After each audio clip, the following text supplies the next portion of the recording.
Yeah, I don't know what's happening there. It's like the last letter of your word, it drops off there, and I can't hardly hear you. Say it again. Give it to me a couple of times, and maybe even change the phonetics a little bit. When you set up your first amateur radio station, it helps to think of it as a complete system rather than just a radio on a desk. Everything works together. The radio, the power source, the antenna, the feed line, grounding, and even the operating space itself. As a beginner, the goal is not perfection or maximum power, but reliability, safety, and learning how each part affects the others. Starting simple allows you to understand your station, troubleshoot problems, and build confidence as you gain experience. The radio itself should be chosen with your license privileges, operating goals, and budget in mind. Many new operators start with a VHF-UHF transceiver for local repeaters and simplex work. You don't need every feature on day one. Clarity, stable output, and ease of use matter more than menus and advanced options. Take time to read the manual and learn the basic controls: frequency selection, mode changes, squelch, power level, and how to monitor SWR or basic meter readings if your radio provides them.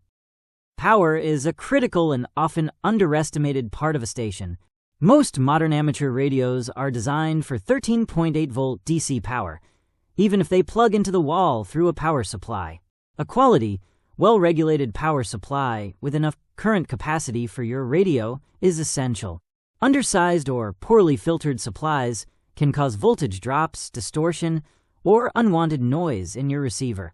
Many operators also plan ahead by incorporating a battery into their setup, which provides clean power and allows continued operation during outages.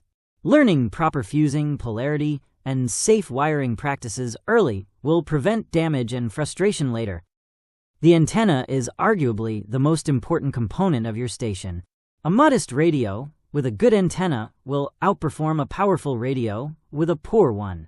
Beginners should focus on antennas that are simple, efficient, and well understood, such as a quarter-wave ground plane vertical, a basic dipole, or a small VHF/UHF base antenna. Placement matters just as much as design. Height, clearance from nearby structures, and surrounding objects all influence how your signal radiates and how well you receive. Understanding that antennas have radiation patterns and nulls will help you choose the right antenna and orient it for your needs. Between the radio and the antenna is the feed line, typically a 50-ohm rated coaxial cable. Using the correct type and length of coaxial cable, with properly installed connectors, helps ensure that your signal reaches the antenna with minimal loss. Poor connections, damaged cable, or incorrect connectors can introduce loss, noise, and high SWR. Learning to install connectors carefully, strain relieve cables, and route them safely is an important skill for every operator. An SWR meter or antenna analyzer is an invaluable learning tool, helping you verify that your antenna system is working efficiently and safely. Grounding and bonding are essential for both safety and performance. Even a simple station benefits from proper grounding practices to reduce the risk of electrical hazards, lightning damage, and RF interference. This includes grounding equipment where appropriate, bonding metal components together, and understanding the difference between electrical safety ground and RF grounding. While a beginner station doesn't need an elaborate grounding system, developing good habits from the start lays the foundation for future expansion. Your operating environment also matters. A quiet location, free from unnecessary electrical noise, makes a big difference in what you can hear.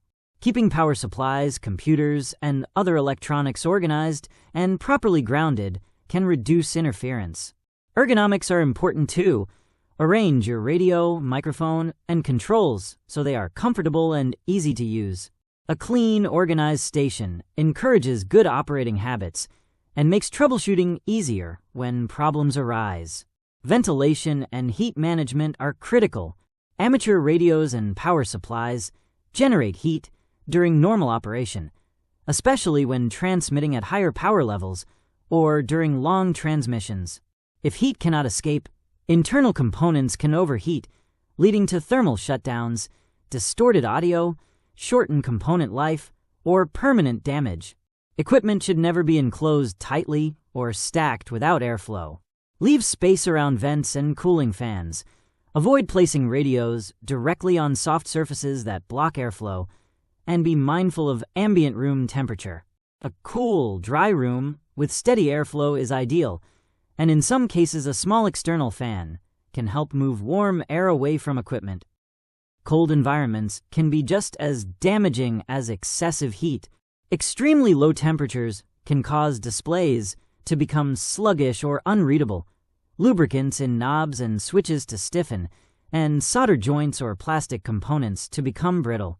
Repeated cycles of cold and warm conditions are especially harmful, as they promote condensation inside equipment.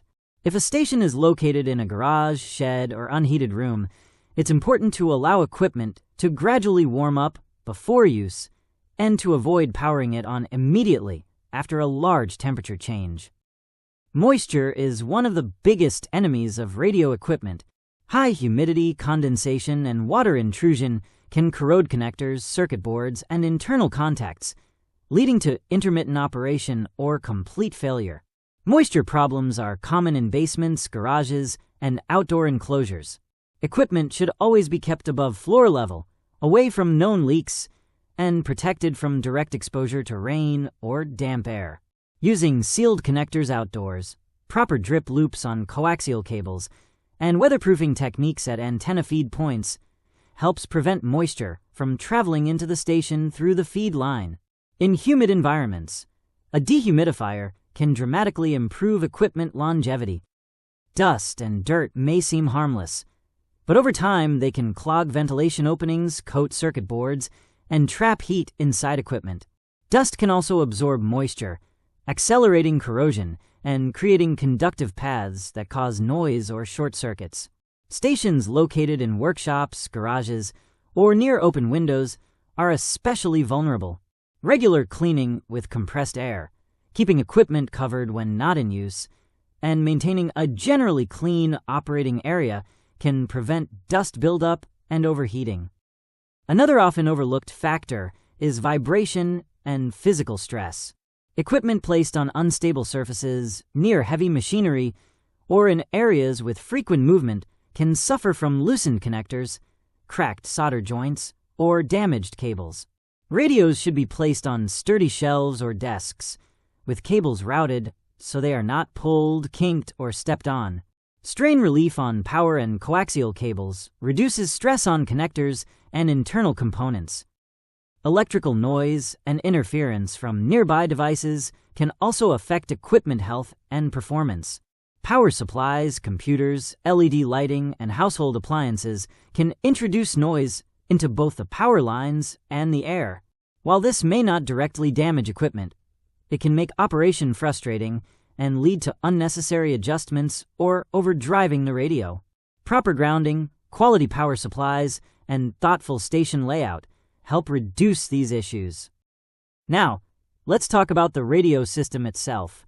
When selecting a location for an amateur radio power supply, the goal is safety, reliability, and noise reduction. Power supplies can create RF, radio frequency, interference.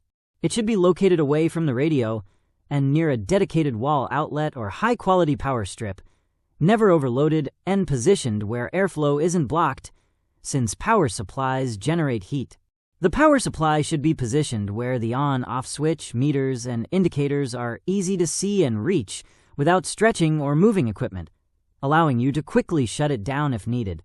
Placing it at desk or shelf height, rather than on the floor, makes routine checks, cable changes, and troubleshooting more comfortable and safer.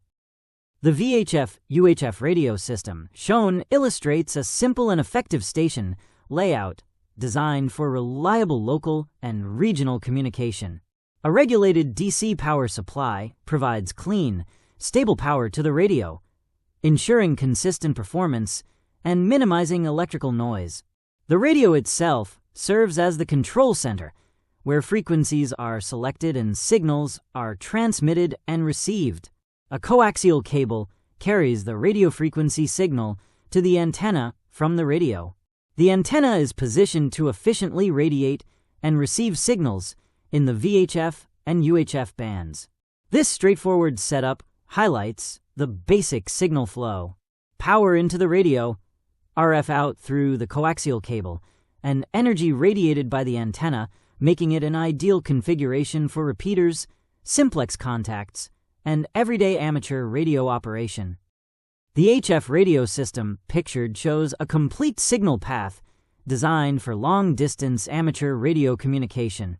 A regulated DC power supply provides steady 13.8-volt power to the HF transceiver, ensuring reliable operation during transmit and receive. The HF radio serves as the control and processing center, generating and receiving radio frequency signals across the high-frequency bands. From the radio, the RF signal is routed through an antenna tuner, which matches the radio's output to the antenna system for efficient power transfer and reduced SWR. A coaxial cable then carries the properly matched signal to the antenna, where it is radiated into the ionosphere for regional and worldwide contacts. This setup clearly demonstrates the flow of power RF energy and highlights the essential role each component plays in effective HF communication. As you start the process of setting up your first amateur radio station, it's important to think not only about the radio components, cables, and antennas, but take the time to consider the environment you and your equipment will live in.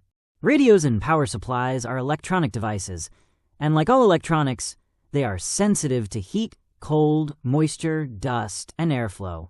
By considering carefully the many factors mentioned in this presentation, an operator can avoid some basic mistakes that can plague an amateur radio station.